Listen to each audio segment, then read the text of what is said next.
Hello friends, back to back second class derivation of formula कर रहे थे हम। लास्ट क्लास में हमने डीओएल का फॉर्मूला डिराइव कर लिया है। अब हम इस स्टडी सेशन में बाकी के दो फॉर्मूले यानी कि डीएफएल और डीसीएल का फॉर्मूला भी डिराइव करने वाले हैं। और फिर अब हमारे क्वेश्चंस भी शुरू हो जाएंगे। जैसा मैंने बोला, क्वेश्चन बहुत छोटे छोटे होते हैं। कॉस्टिंग के कंपैरिजन में एफएम के क्वेश्चन बहुत छोटे होते हैं, कॉन्सेप्ट ओरिएंटेड होते हैं। इसीलिए यहाँ पैटर्न थोड़ा सा डिफरेंट है। मैंने पहले भी समझाया, यहाँ हमें पहले पूरा कॉन्सेप्ट समझना पड़ेगा, फिर ही हम क्वेश्चन में आगे बढ़ेंगे, क्योंकि क्वेश्चन में मल्टीपल कॉन्सेप्ट एक साथ इंक्लूड होकर आते हैं। बढ़ते हैं आगे। तो हम अब तक क्या क्या कर चुके हैं? डीओएल का फॉर्मूला डिराइव कर चुके हैं। वो पूरा बेसिक नहीं कर जाएंगे, हम लास्ट क्लास की बात करते हैं। डीओएल में हमने शुरुआत की प्राइस इलास्टिसिटी ऑफ डिमांड। हमने कहा जी ये फॉर्मूला एक तरीके का बेस फॉर्मूला बन जाता है हमारे किसी भी रिस्क अनसर्टेनिटी को, जो कि हमारे कंट्रोल में नहीं है, कि हमारे एक डिपेंडेंट वेरिएबल में क्या मूवमेंट होगा। अगर एक इंडिपेंडेंट अनकंट्रोलेबल वेरिएबल मूव होता है तो उसको क्वांटिफाई करने का ये फॉर्मूला बेस फॉर्मूला है। इसमें प्लस माइनस साइन जो आएगा फाइनल आंसर में, वो ये शो करेगा पॉजिटिवली रिलेटेड है या इनवर्सली रिलेटेड है, नेगेटिवली रिलेटेड है। फॉर्मूला क्या बन गया हमारा? Percentage change in dependent upon variable upon percentage change in independent variable. और इसी को जब हमने अपने इनकम स्टेटमेंट में समझना शुरू किया, देखिए रिस्क बहुत तरीके की होती है। हमने ये भी समझा लास्ट क्लास में कि रिस्क सबसे पहला क्राइटेरिया होगा जो इन्वेस्टर जज करेगा कि वो रिस्क ले सकता है या नहीं ले सकता है अपकमिंग इन्वेस्टमेंट या प्रोजेक्ट की जिसके बारे में क्वेश्चन चल रहा है। रिटर्न सेकंड क्राइटेरिया बनता है, रिस्क पहला क्राइटेरिया। हायर रिटर्न के लालच में आप हायर रिस्क की प्रोजेक्ट नहीं ले सकते अगर वो आपके रिस्क एपेटाइट के बियॉन्ड जा रहा है तो। ऐसा भी हमने समझा पूरा। तो रिस्क को आप क्वांटिफाई कैसे करेंगे? रिस्क बहुत सारे तरीके की होती है और हर तरीके के रिस्क को क्वांटिफाई करने के अपने मेजर्स हैं। Example is geopolitical risk. हमारे ट्रम्प भाई साहब जो कर रहे हैं वो एक अपने आप में रिस्क है। फॉरेन एक्सचेंज रिस्क, जो फॉरेन एक्सचेंज डॉलर की रेट मूवमेंट हो रही है इंडियन करेंसी के against. Interest rate risk, interest rate के मूवमेंट के कारण हम फिक्स्ड इनकम सिक्योरिटीज यानी कि डिवेंचर बॉन्ड्स की जो वैल्यूएशन चेंज होती है, that is called interest rate risk. Market risk ये होती है investment are subject to market risk. ये है कि जी आप जिस म्यूचुअल फंड में पैसा लगा रहे हो वो म्यूचुअल फंड आगे जाके इक्विटी शेयर में पैसा लगाएगी और इक्विटी शेयर के प्राइसेस मार्केट मूवमेंट के कारण फ्लक्चुएट होंगे, तो म्यूचुअल फंड के रिटर्न भी क्या होंगे? फ्लक्चुएट होंगे, अनसर्टेन रहेंगे, मार्केट रिस्क। ऐसी ही दो रिस्क हमारे कोर्स में है, that is operating risk and financial risk. तो जब मैंने कहा ऑपरेटिंग रिस्क या बिजनेस रिस्क सिनोनिम है, ऑपरेटिंग रिस्क या बिजनेस रिस्क का मतलब क्या? Business risk, operating risk business के ऑपरेशन से रिलेटेड पार्ट। बिजनेस के ऑपरेशन में क्या रिस्क है? रिस्क ये है, रिस्क का मतलब लॉस नहीं होता, रिस्क का मतलब होता है अनसर्टेनिटी। रिस्क का मतलब है अनसर्टेनिटी कि बिजनेस ऑपरेशन से हमें कितना प्रॉफिट आएगा। ऑपरेशन से जो प्रॉफिट आता है उसको बोलते हैं ऑपरेटिंग प्रॉफिट, ईबीआईटी।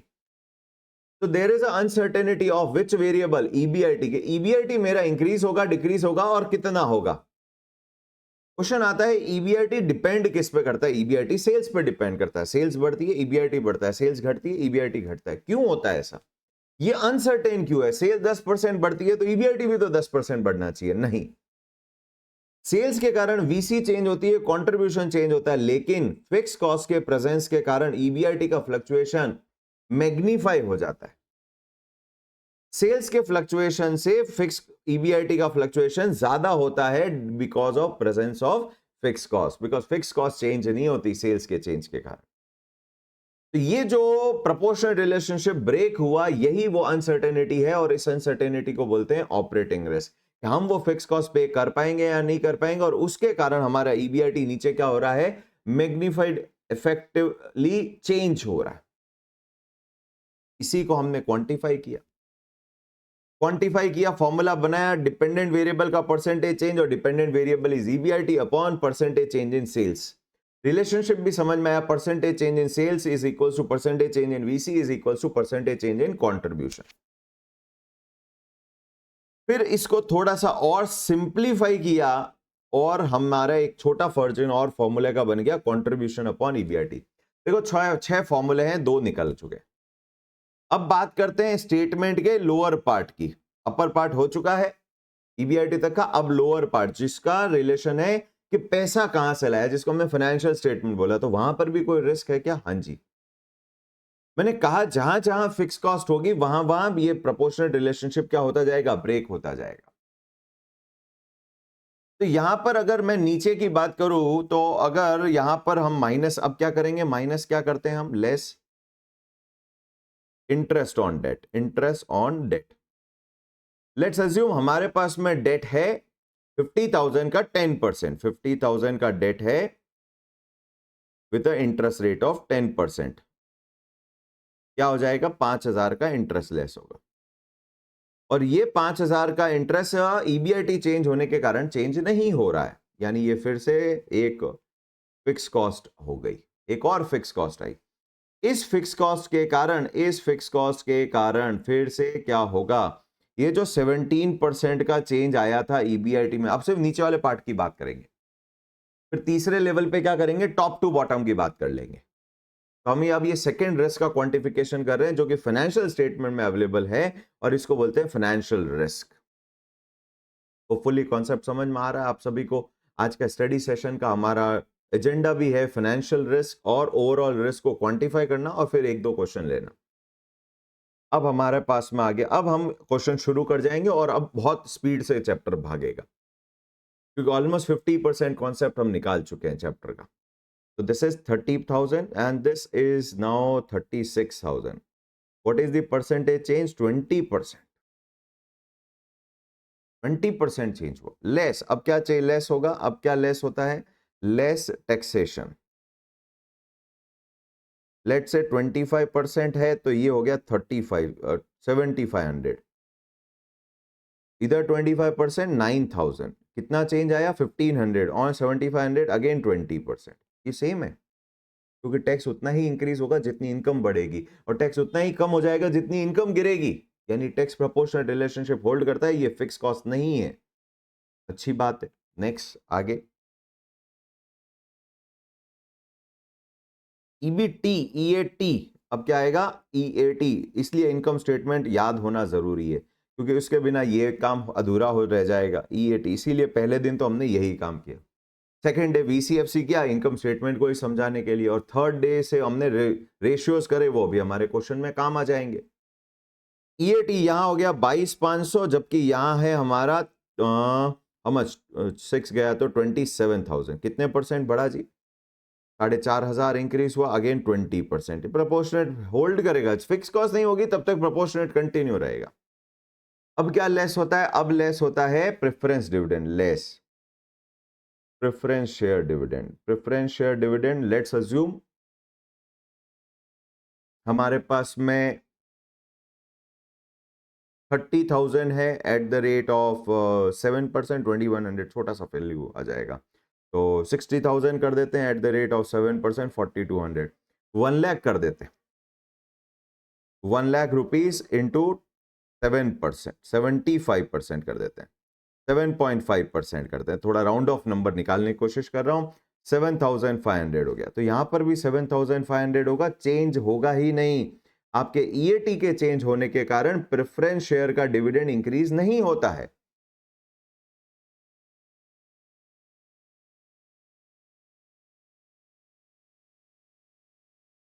लो जी, अब है हमारे पास में क्या आ गया? It's called as earnings available for equity holders. Equity holders कितना आया? ये 15,000 and this is now how much? 19,500। and what is the percentage change? What is the percentage change? Percentage change is 19,500 minus 15,000 divided by 15,000. Percentage change is 30%.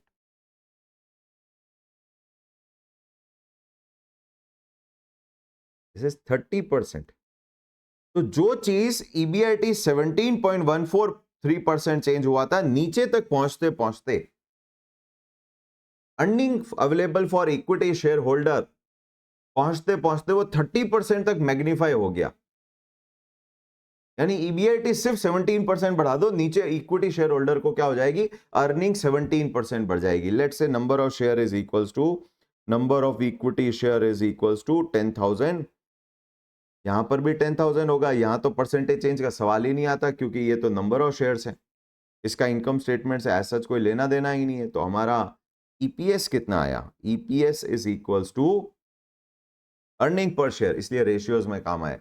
Earning per share यानी earnings divide by number of share. यहां हो गया 1.5 रुपया और यहां पर हो गया 1.95। अगेन कितने परसेंट चेंज हुआ, 30%। ये तो सेम ही रहेगा, जितना न्यूमरेटर चेंज होगा उतना नहीं आपका ईपीएस भी चेंज हो जाएगा, अर्निंग चेंज होगी, नीचे डिनोमिनेटर तो कांस्टेंट है नंबर ऑफ शेयर। तो आपका ईपीएस आ गया 1.5 एंड 1.95, चेंज कितना हो गया 30%।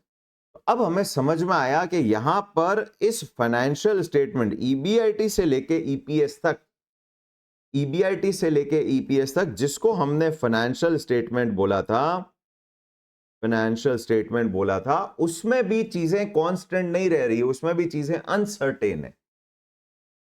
क्या अनसर्टेन है? जो फाइनली ईपीएस निकल रहा है उसका पता नहीं। इंडिपेंडेंट कौन, ईबीआईटी आएगा, जनरेट होगा बिजनेस के ऑपरेशन से, जो हमारे अभी कंट्रोल में नहीं है from financial point of view. ये जो सेकंड पार्ट की बात कर रहे हैं उनका ईबीआईटी पे कोई कंट्रोल नहीं है, वो बिजनेस ऑपरेट कैसे कर रहा है उस पर डिपेंड करता है।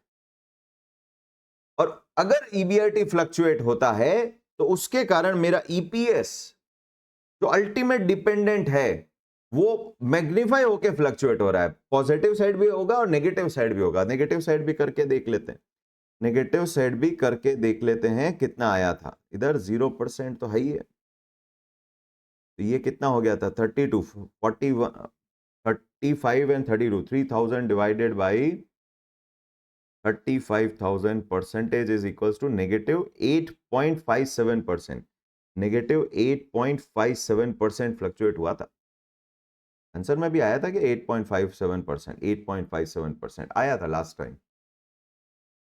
अब ये जो 8.57 ये L1 एग्जिस्टिंग से कंपेयर हो रहा है, L1 से कंपेयर नहीं हो रहा, एग्जिस्टिंग से रिस्पेक्ट में है। ये तो 5,000 एज इट इज ही रहेगा प्लस 0%। 5,000 कितना आ गया ये हमारा, दिस इज नाउ 27,000। तो 30,000 27,000 में कन्वर्ट हो गया -10%। हम लेवल 1 को यूज नहीं कर रहे, हम एग्जिस्टिंग से कंपेयर कर रहे हैं। 30,000 टू 27,000, 3,000 रिडक्शन हुआ, 10% कम हुआ।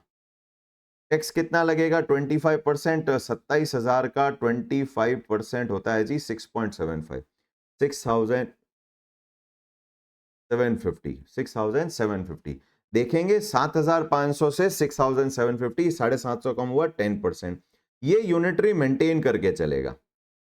20,250 टू 250 रिड्यूस हो गया। प्रेफरेंस डिविडेंड में कोई चेंज नहीं आएगा, तो जब कोई चेंज नहीं आया तो प्रेफरेंस डिविडेंड हो गया आपका 7,500, जिसके कारण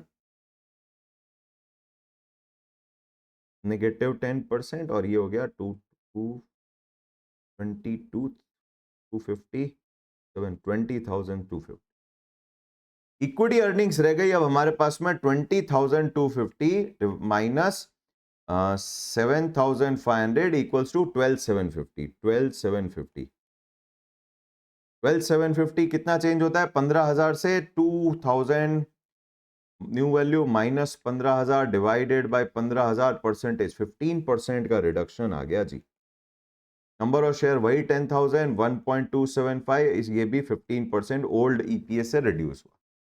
इसका मतलब हमारा ईपीएस बहुत ज्यादा फ्लक्चुएट कर रहा है ईबीआईटी के छोटे से फ्लक्चुएशन के कारण। तो ये फ्लक्चुएशन कितना होगा अनसर्टेन है, और इस अनसर्टेनिटी को ही नाम दे देते हैं फाइनेंशियल रिस्क। ये रिस्क क्यों है, किसके कारण है, ये रिलेशनशिप नीचे तक क्यों नहीं आया? Because of presence of number 1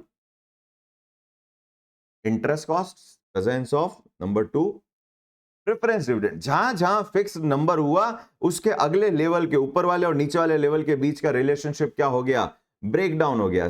8.75 10 में कन्वर्ट हो गया, 10 15 में कन्वर्ट हो गया। तो यहां जैसे जैसे फिक्स कॉस्ट आती है वैसे वैसे ये अनसर्टेनिटी बढ़ती है। ये क्यों हो रही है? बिकॉज यहां अनसर्टेनिटी ये है कि हम वो फिक्स कॉस्ट पे कर पाएंगे या नहीं कर पाएंगे। वो ऊपर वाले वैल्यू के चेंज के कारण वो चेंज नहीं हो रही proportionate, that is creating uncertainty. VC जैसा रिलेशनशिप नहीं है या टैक्स जैसा रिलेशनशिप नहीं है। तो ईबीटी चेंज होगा तो टैक्स भी चेंज होगा, ईबीटी बढ़े तो टैक्स बढ़े, ईबीटी घटे तो टैक्स भी घटे। ये जो अनसर्टेनिटी है इसी को फाइनेंशियल रिस्क बोलते हैं कि जी हम ये फिक्स कॉस्ट पे कर पाएंगे या नहीं कर पाएंगे, और नहीं कर पाएंगे इसी के कारण वो ऊपर वाला फ्लक्चुएशन नीचे तक एज इट इज पहुंच नहीं रहा है। और इस फाइनेंशियल रिस्क को जब आप क्वांटिफाई करते हैं इसी को बोलते हैं degree of financial leverage, DFL। What is financial risk? इसी डेफिनेशन को अगर समझें, financial risk is the uncertainty that business will be able to generate sufficient, इसमें से पे हो रहा है financial fix cost, financial fix cost interest and preference dividend, इसमें से पे हो रहा है ईबीआईटी में से sufficient EBIT to meet out fixed financial cost, to meet out fixed financial cost, and financial risk is quantified using degree of financial leverage। तो हमारा formula क्या बन गया, डेफिनेशन क्या बन गई? Financial risk is the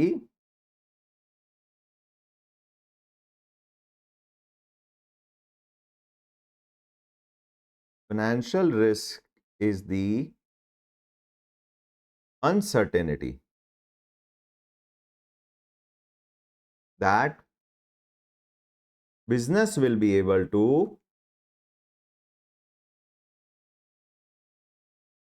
generate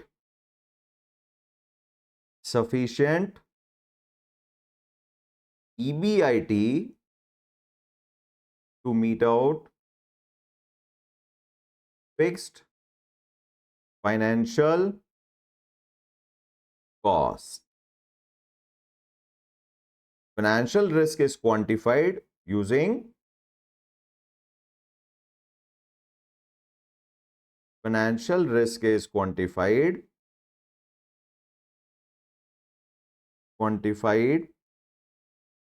using degree of financial leverage, DFL, degree of financial leverage. अब formula क्या बनेगा? वही तरीका है फॉर्मूला बनाने का जो हमने ऑपरेटिंग रिस्क के लिए किया था।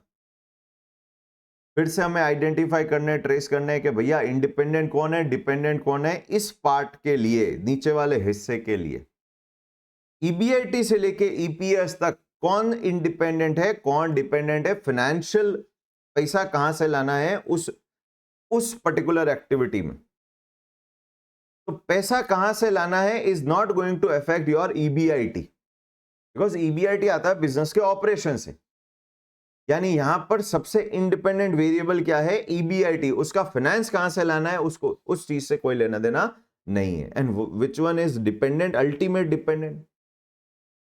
Interest is a constant number, tax EBT पे डिपेंडेंट है, बट अल्टीमेटली सारे नंबर का इफेक्ट एक नंबर पे आता है, that is EPS. Equity earning कह लो, ईपीएस कर लो, एक ही बात है, क्योंकि दोनों का परसेंटेज सेम हमेशा सेम होगा। लास्ट वाले इक्विटी अर्निंग कह लो या फिर ईपीएस कह लो, परसेंटेज चेंज सेम ही होता है।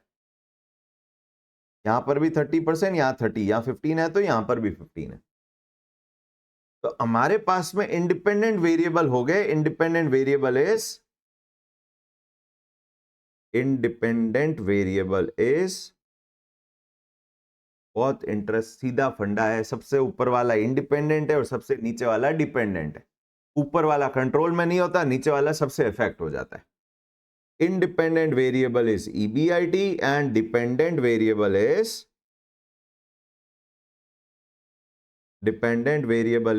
EPS। तो फॉर्मूला क्या बन गया हमारा DFL का, degree of financial leverage. Degree of financial leverage DFL is equals to percentage change in EPS with respect to dependent variable with respect to percentage change in EBIT। लो जी formula तैयार। अगर मेरे को अपना एग्जिस्टिंग और level 1 से बीच में कंपैरिजन पता करना है तो दिस इज इक्वल्स टू क्या क्या हो गया, ईपीएस का परसेंटेज चेंज कितना आया हमारे को, ईपीएस का परसेंटेज चेंज है एग्जिस्टिंग और L1 में ईपीएस का परसेंटेज चेंज है 30% और ईबीआईटी चेंज हो रहा है 17.143%। फिर उसको L2 पे अप्लाई करके देखेंगे तो 30% and 17 point positive 30% and positive 17.14 कितना है 17.143%। कितना वैल्यू आता है जी 30 डिवाइडेड बाय 17.143 इक्वल्स टू 1.75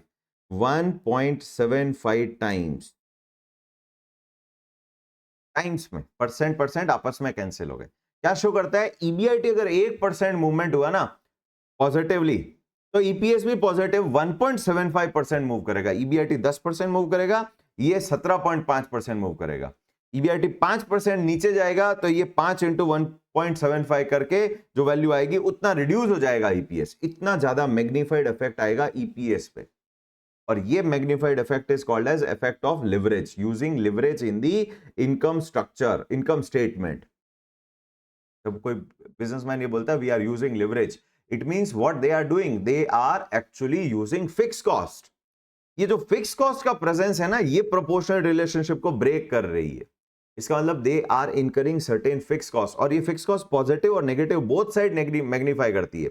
बढ़ते वक्त ये बहुत बढ़ा के देगी, 17% 30 को कन्वर्ट कर गया, बट गिराते वक्त 17% जब गिरेगा तो ये 30% गिरेगा, दिख भी रहा है। जब हम L2 की बात करते हैं तो हमारा ईबीआईटी चेंज हुआ है -8%, जबकि नीचे ईपीएस तक पहुंचते पहुंचते 15% ईपीएस इरोड हो गया।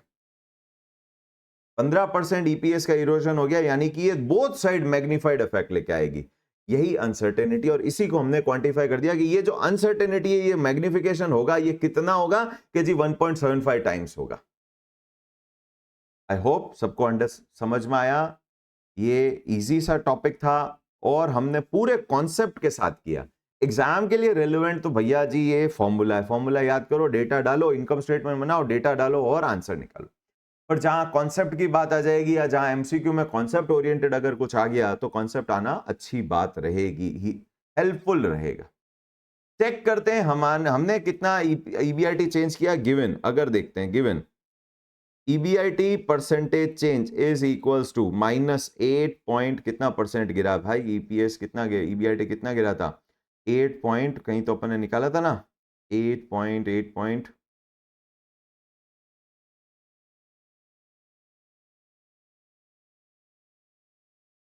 8.5715 8.5715 इसको यूज करते हैं क्या जी। ईबीआईटी अगर 8.5715 गिर जाए, 15% गिर जाए, अब आपके पास डीएफएल है, आपके पास परसेंटेज चेंज इन ईबीआईटी, तो क्या परसेंटेज चेंज इन ईपीएस निकाल सकते हैं।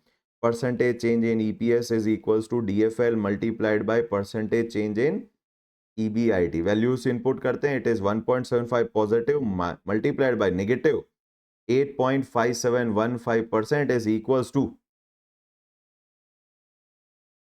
8.5715 into 1.75 कितना परसेंट आया, -15%। यानी ईपीएस कितना इरोजन होगा 15% का, और हमने नंबर्स में देखा भी था। न्यू ईपीएस कितना आएगा, new EPS will be equals to existing EPS कितना था, एग्जिस्टिंग L1 नहीं, एग्जिस्टिंग ईपीएस था हमारा 1.5 रुपया, ये देखो 15%, 1.5 रुपया था, तो अगर 15% रिड्यूस होगा, प्रेजेंट कैसे करेंगे बस ये ध्यान रखना, -15% नहीं लिखना चाहिए, 1 - 0.15 लिखना चाहिए। डिजिट और परसेंट आपस में एडलेस नहीं होते, तो वो मल्टीप्लिकेटिव प्रॉपर्टी में चलते हैं। 1.5 multiplied by 0.85 is equals to 1.275, और ये हमारा आंसर टेबल में भी दिख रहा है 1.275।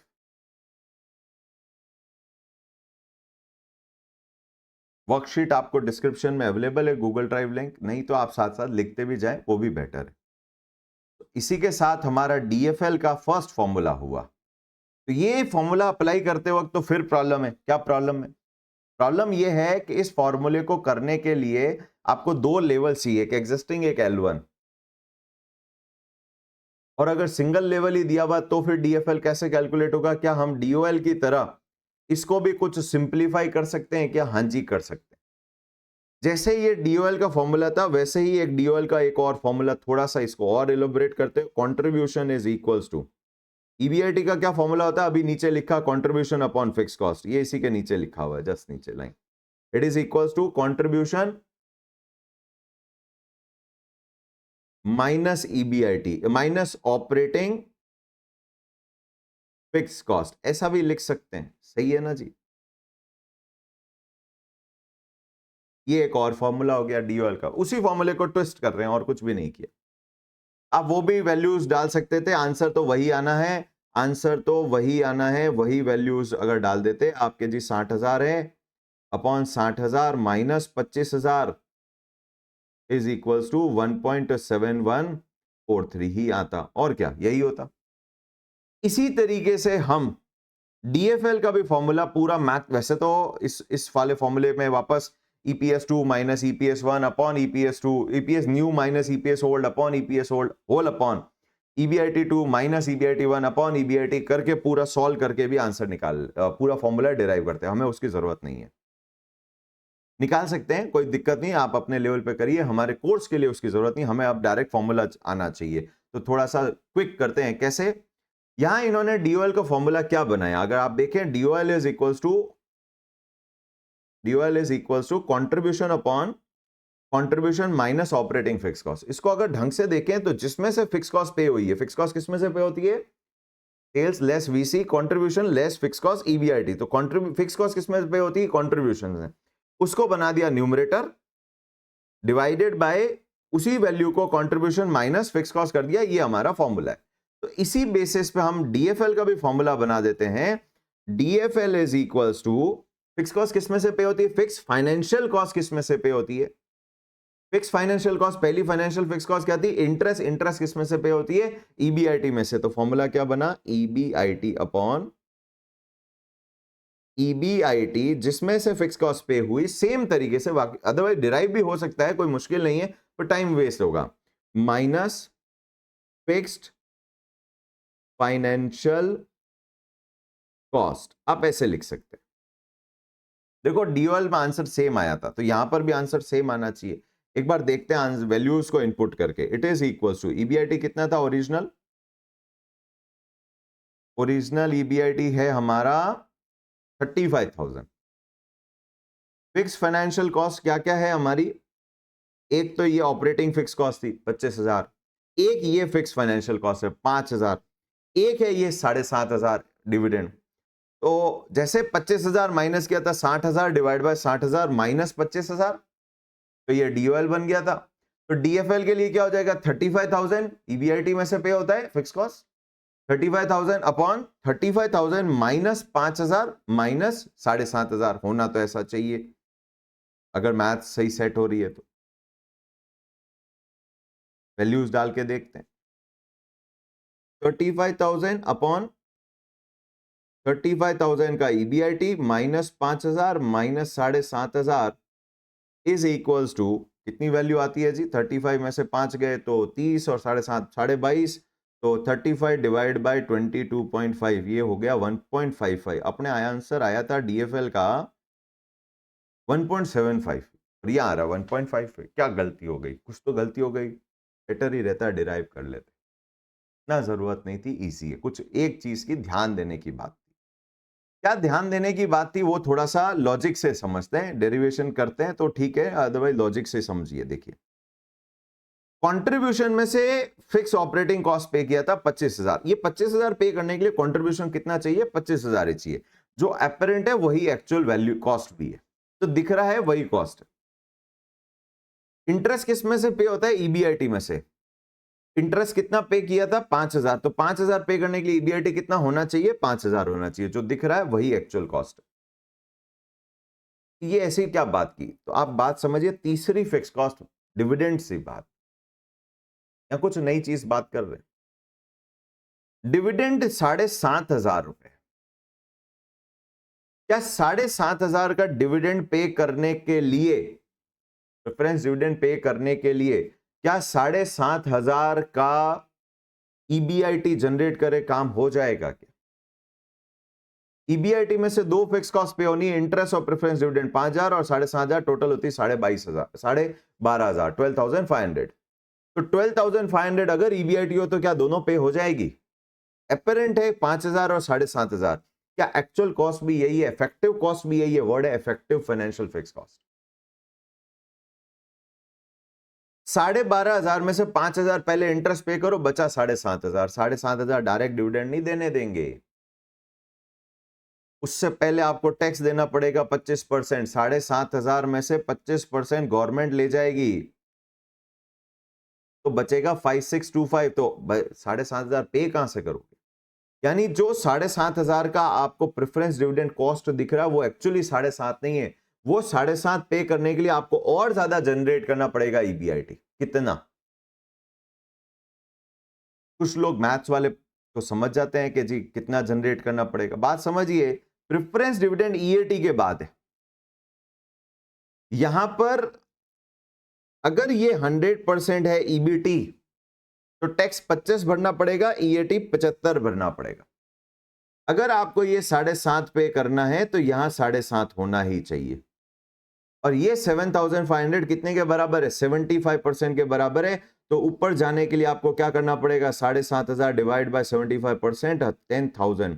10,000 रुपए का ईएटी होगा तो 2,500 गवर्नमेंट ले जाएगी, बचेगा 7,500, तो 7,500 डिविडेंड दे पाओगे। इसका मतलब इफेक्टिवली जो अपरेंट डिविडेंड 7,500 दिख रहा था, इफेक्टिवली कंपनी के लिए कितनी कॉस्टिंग का है? वो 10,000 की है, क्योंकि ये 7,500 देने के लिए 2,500 और देना पड़ता है। तो टोटल कॉस्ट आपकी कितनी पड़ती है? 10,000 का इनकम जाता है।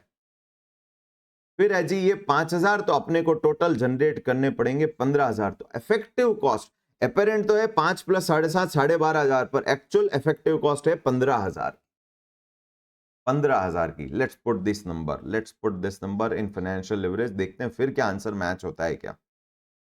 फिर देखते हैं फिर क्या आंसर मैच होता है क्या। 35,000 divided by 35,000 minus 15,000 effective financial fix cost. Effective financial fix cost is equals to 35,000 divided by 20,000, which is equals to 1.75। आई शाबाश, 1.75। और यही हमारा ओरिजिनल आंसर भी था, 1.75। यानी हमारे को यहां पर फिक्स फाइनेंशियल कॉस्ट सिर्फ डायरेक्ट समेशन नहीं करना है, इफेक्टिव वैल्यू निकालनी है। अब समझते हैं इफेक्टिव वैल्यू निकाली कैसे। आपने क्या किया था? 7,500 को 75% से डिवाइड किया। What is 75%? 25 टैक्स था, इसलिए प्रेफरेंस डिविडेंड ईएटी 75 हुआ।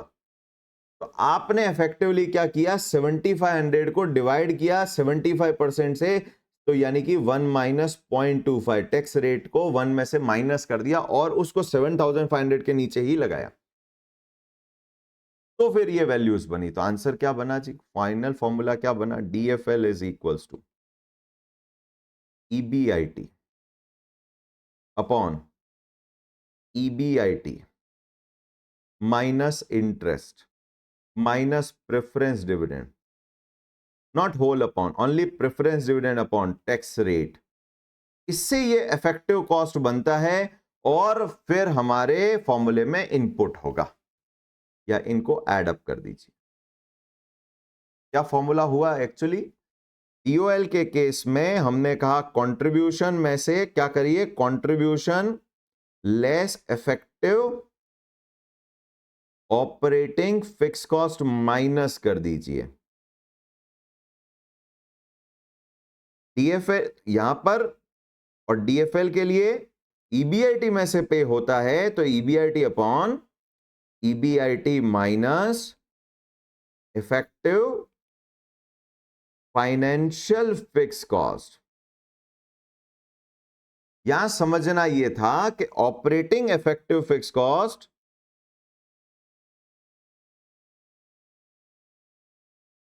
जो फिक्स कॉस्ट है वही होती है, which is actual fix cost, ये बराबर ही होती है 25,000।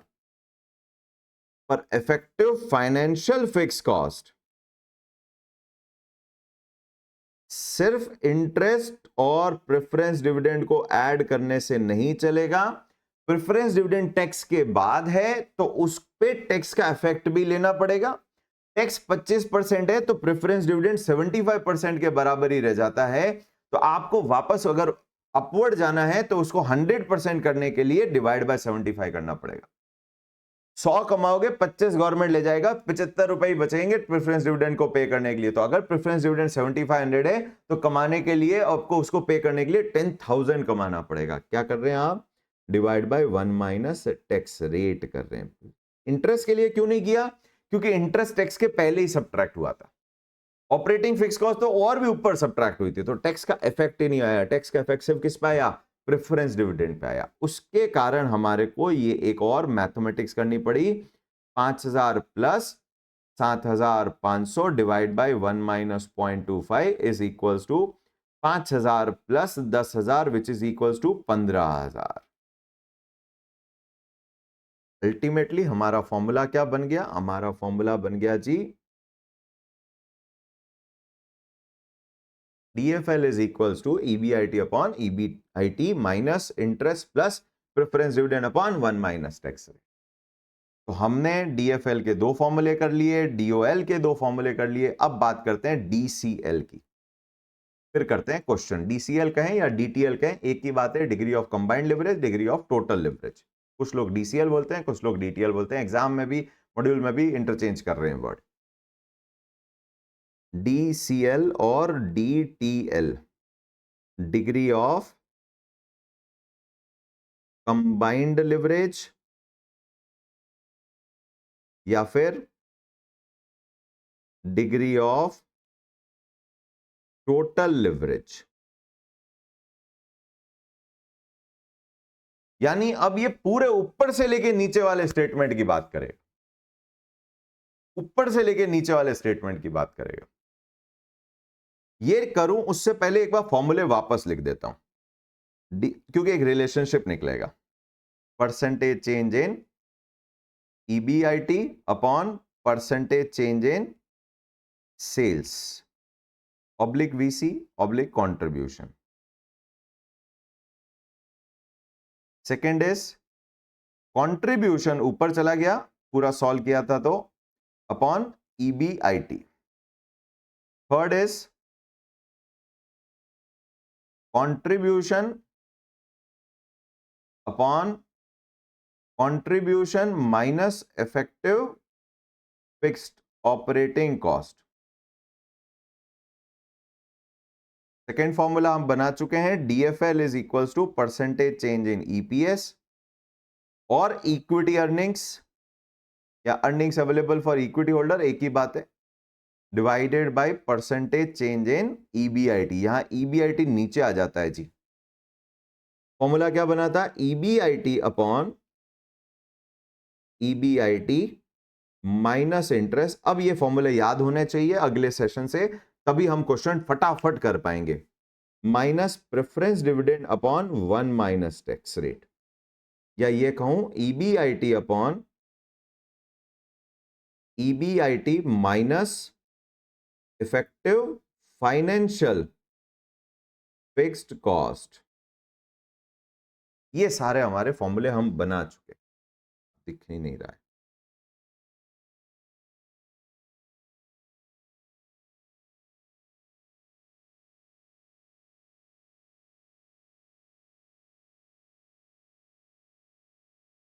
नीचे ही ले लेना।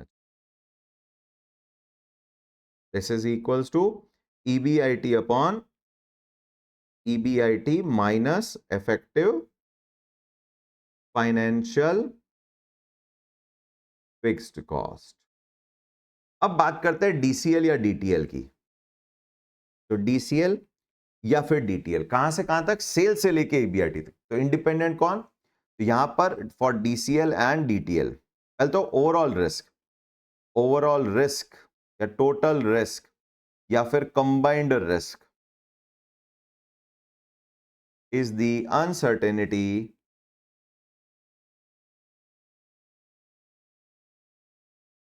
that business will be able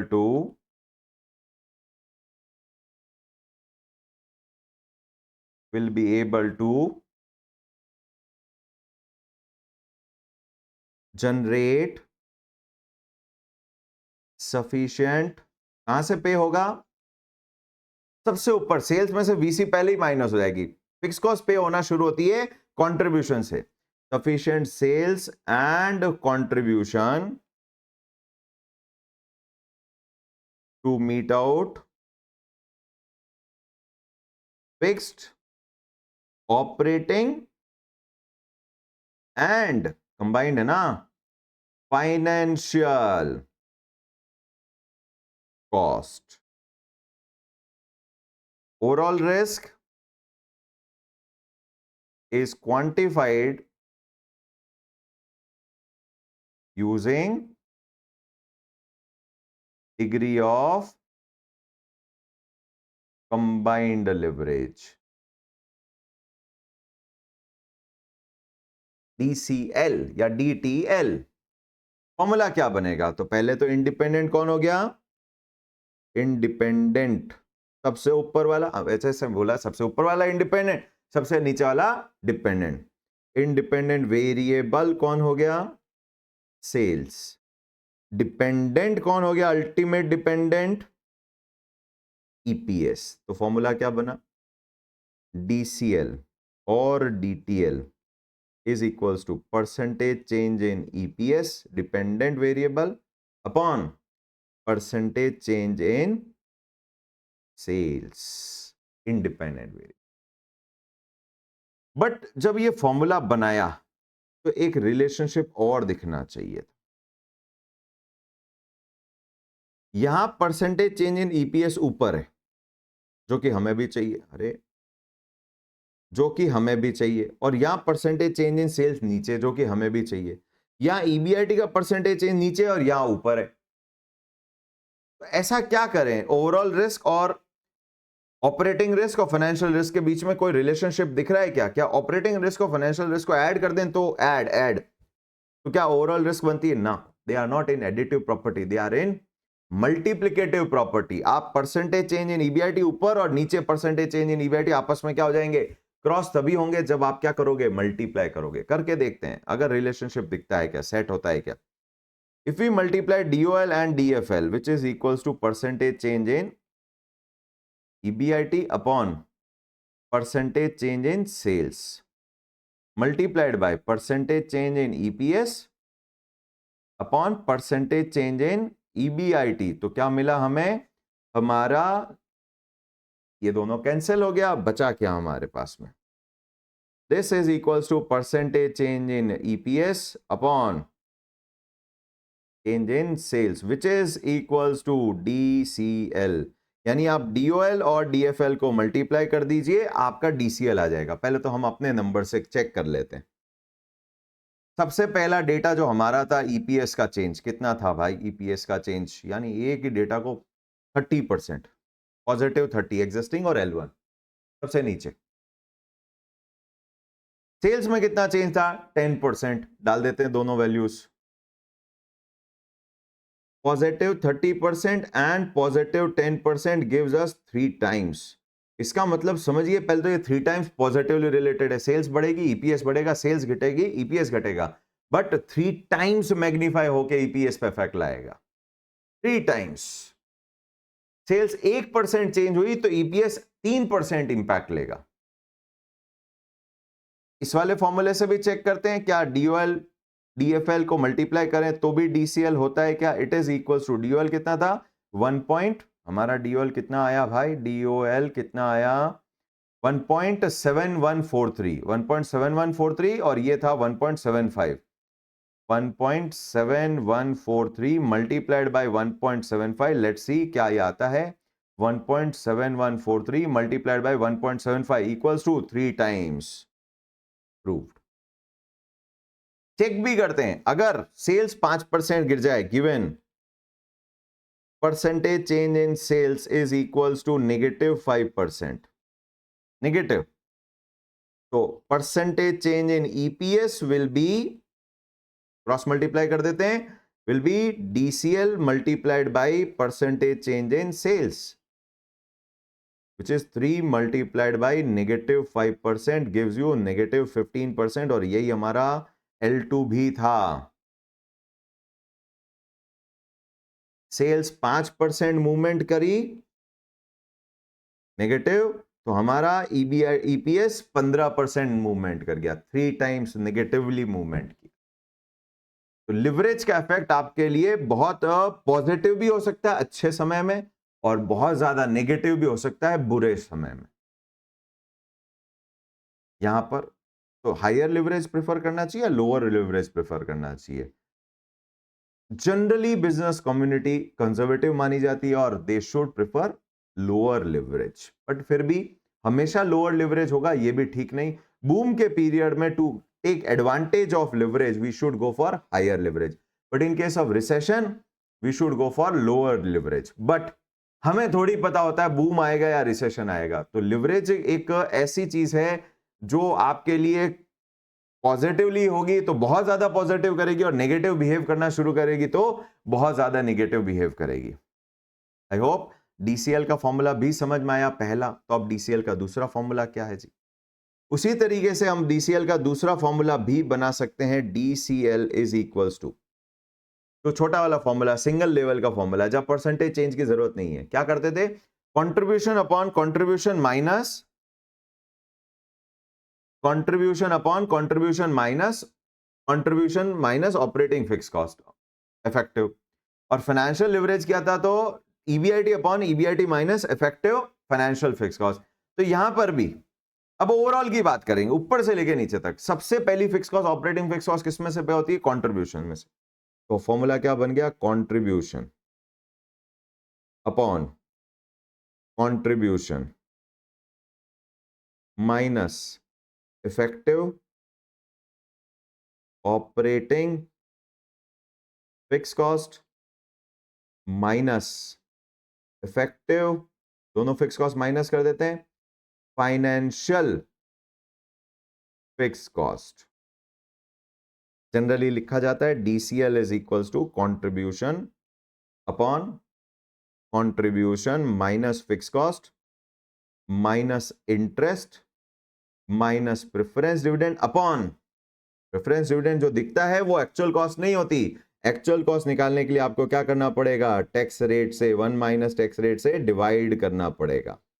तो ये हुआ हमारा डीसीएल का दूसरा फॉर्मूला। तो अब नेक्स्ट क्लास जब हम करें तब आपको ये 6 फॉर्मूले अच्छे से याद होने चाहिए। एक क्वेश्चन लेते हैं फटाफट से, एक क्वेश्चन लेते हैं, एक दो क्वेश्चन ले लेते हैं फटाफट से। अब हमारे पास सारे फॉर्मूले आ चुके हैं, we should be able to solve questions. हमें पूछा गया है डीओएल निकालो, डीएफएल निकालो और डीसीएल निकालो। तो मैं कर रहा हूं कंपनी ए और बी। हमारे को दिया है इक्विटी कैपिटल, दो कंपनियां हैं तो परसेंटेज चेंज नहीं लगेगा, छोटे वाले फॉर्मूले लगेंगे। 12% डिबेंचर दिया, प्रेफरेंस शेयर है ही नहीं।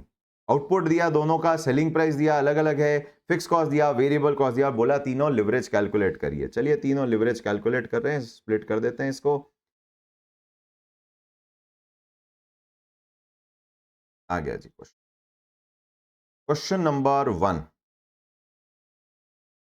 पहले क्या बनाना पड़ेगा? पूरा इनकम स्टेटमेंट बनाना ही पड़ेगा, वो उसमें कोई आपके पास में शॉर्टकट नहीं है। Question number 1, particular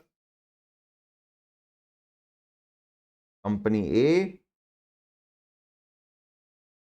and company B, units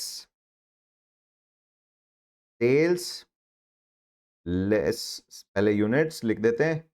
company A के यूनिट्स 60,000, बी के यूनिट 15,000, सेल्स दोनों की अलग अलग 60,000 मल्टीप्लाइड बाय 30, 1800,000 18 लाख, और इधर हो गया 15,000 मल्टीप्लाइड बाय 250, 375,000 37,50,000। तो ट्रैक करेंगे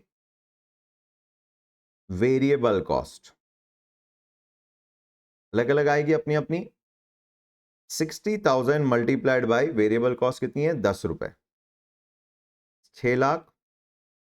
इधर 15,000 मल्टीप्लाइड बाय 75, ये करना पड़ेगा 1125,000। वैल्यूज कंट्रीब्यूशन,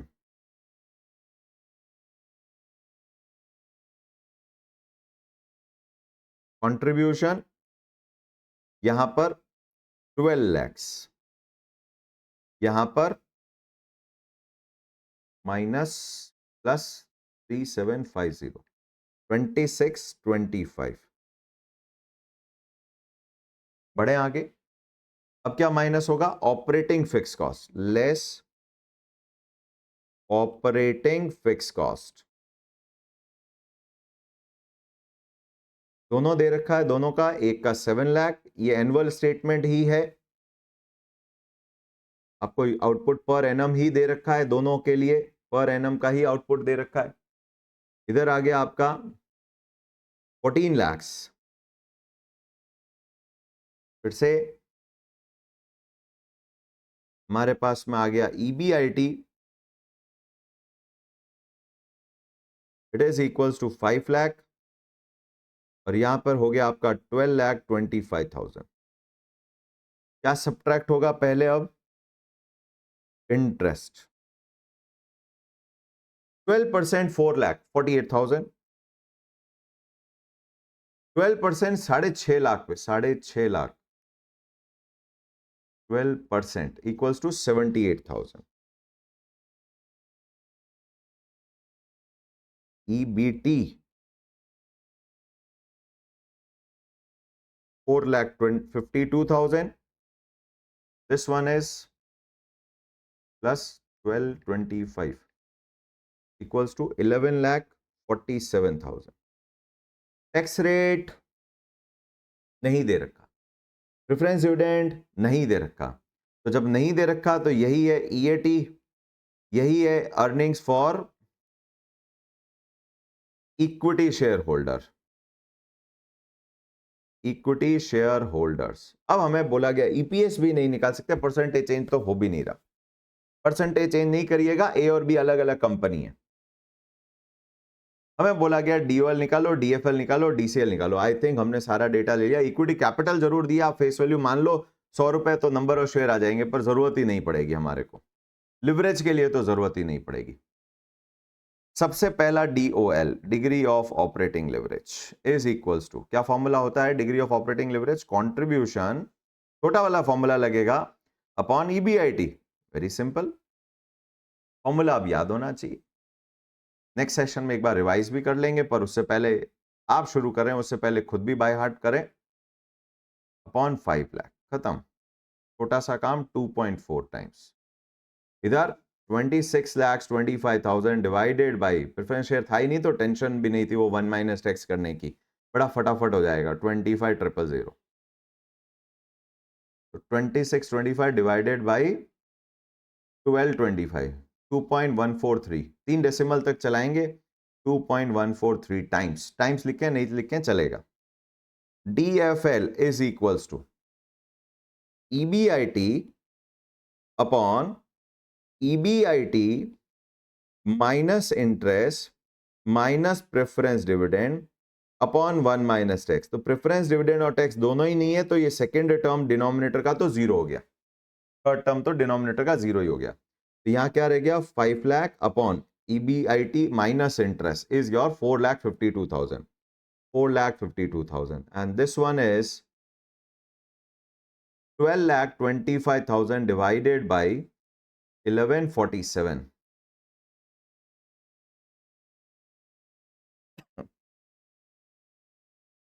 ये हो गया जी 5 lakh divided by 452 is equals to 1.106, और इधर आ जाएगा 1225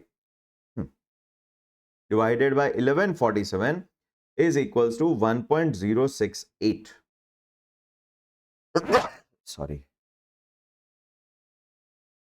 ये हो गए हमारे DOL और DFL के आंसर्स। चेक कर लेते हैं, एक बार चेक करके देख लेते हैं भाई, मैच हो तो रहे हैं।